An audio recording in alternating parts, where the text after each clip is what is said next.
Good morning to all.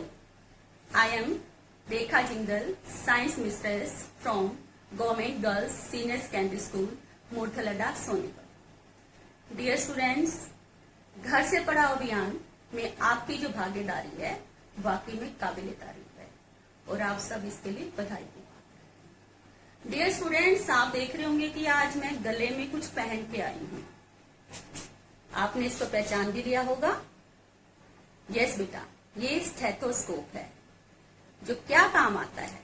Stethoscope है हमारे जो दिल की धड़कन है, हृदय स्पंदन है, उसको सुनने के काम आता है। एक्चुअली में जो स्टेथोस्कोप है हृदय स्पंदन की ध्वनि को ये कई गुना बढ़ा देता है, जिससे जो डॉक्टर हैं हमारे हृदय स्पंदन को बड़ी क्लियरली सुन पाते हैं और हमारे हार्ट की स्थिति का वो जायजा ले लेते हैं। ओके बेटा, चलिए आज हम 7वीं कक्षा का टॉपिक मानव हृदय है उसके बारे में पढ़ेंगे। ओके, ये आप डायग्राम देख रहे हैं, ये किसका डायग्राम है?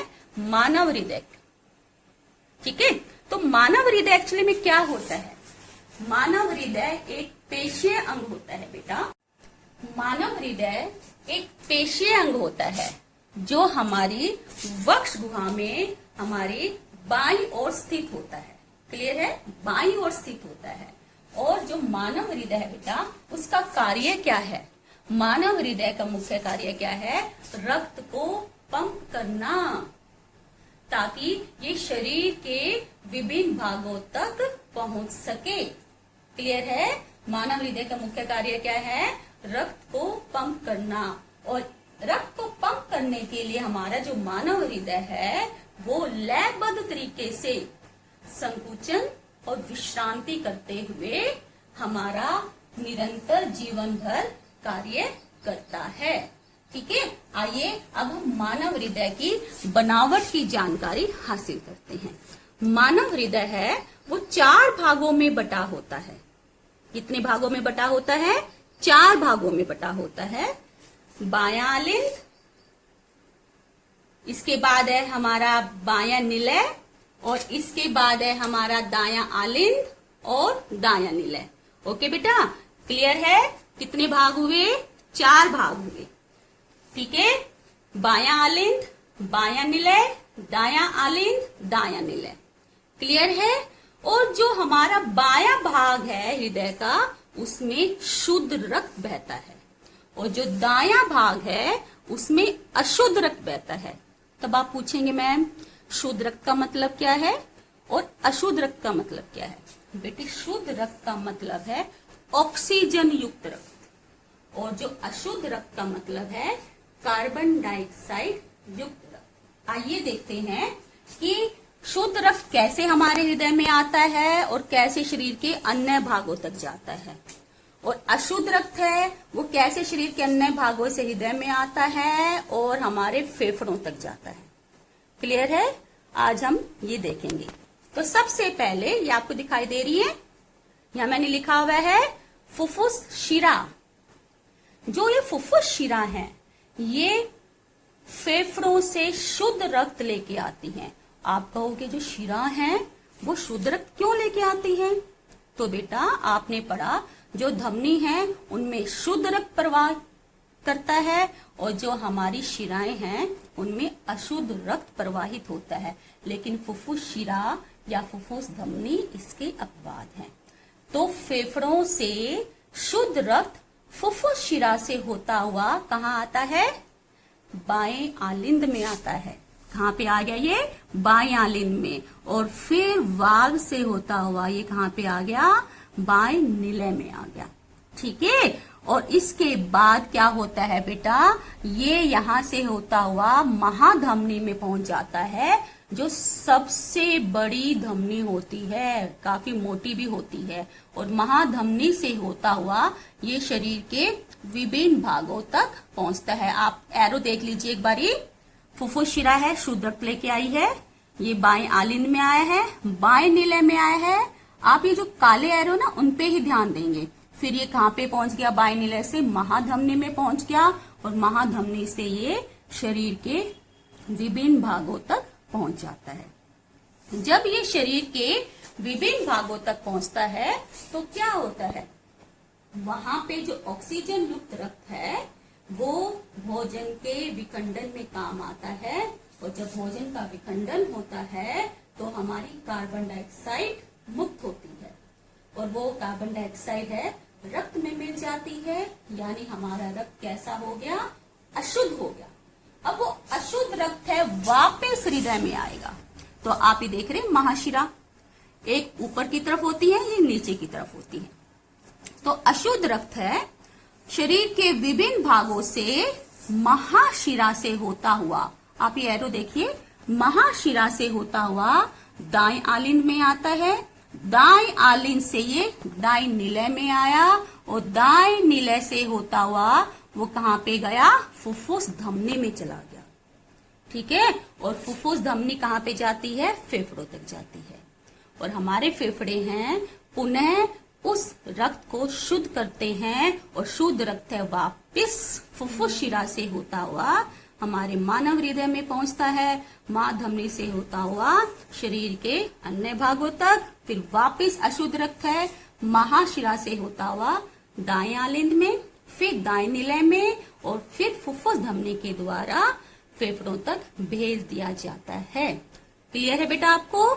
तो एक बार और मैं बताती हूँ, दोहरा परिसंचरण क्या होता है। दोहरा परिसंचरण आप देख लो, ये मानव हृदय है, बाएं भाग में शुद्ध रक्त प्रवाहित हो रहा है, दाएं भाग में अशुद्ध रक्त प्रवाहित हो रहा है।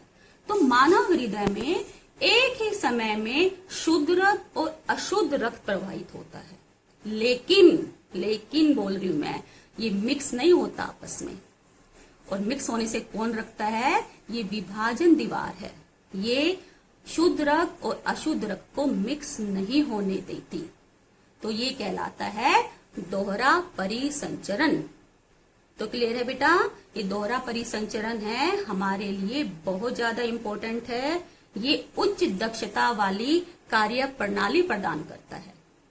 ठीक है, तो एक बार अब दोबारा से देख लीजिए मानव हृदय के बारे में। फेफड़ों से शुद्ध रक्त फुफ्फुस शिरा से होता हुआ बाएं आलिंद से बाएं निलय में, फिर महाधमनी से होता हुआ शरीर के विभिन्न भागों तक पहुंचता है। विभिन्न भागों से अशुद्ध रक्त है महाशिरा से होता हुआ दाएं आलिंद में, दाएं निलय में, और फिर फुफ्फुस धमनी द्वारा फेफड़ों में भेज दिया जाता है। क्लियर है बेटा ये बातें? चलिए, समझ में आ गया होगा आपको। अब हम आपको बताते हैं कि मानव हृदय तो 4 कक्षों में विभाजित, और जो मछली है उसमें ये 2 कक्षों में विभाजित होता है, और जो हमारा मेंढक है या जो सांप है उसमें वो 3 कक्षों में विभाजित होता है। लेकिन जो बर्ड्स हैं या हम ह्यूमन हैं, मैमल्स हैं, उसमें ये 4 कक्षों में विभाजित होता है। ये क्वेश्चन अक्सर पूछा जाता है एंट्रेंस वगैरह में कि मछली के हृदय में कितने कोष्ठ होते हैं, मेंढक के हृदय में कितने कोष्ठ होते हैं, और जो हमारी पक्षी हैं, चिड़िया हैं, उसके हृदय में कितने कोष्ठ होते हैं, और मानव हृदय में कितने कोष्ठ होते हैं। और ये आपको बेटा क्लियर भी हो गया होगा। क्लियर है? ओके, अब हम जानते हैं हमारे ह्यूमन हार्ट के कुछ अमेजिंग फैक्ट्स।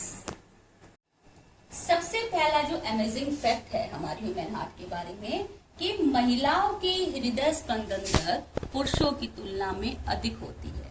बेटे आपको पता है कि हमारा हृदय है 1 मिनट में 72 बार धड़कता है।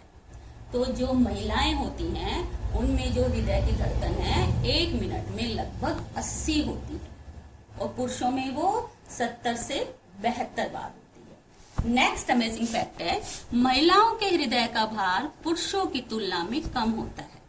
जो मानव हृदय है उसका जो औसत भार है लगभग 300 ग्राम के आसपास होता है।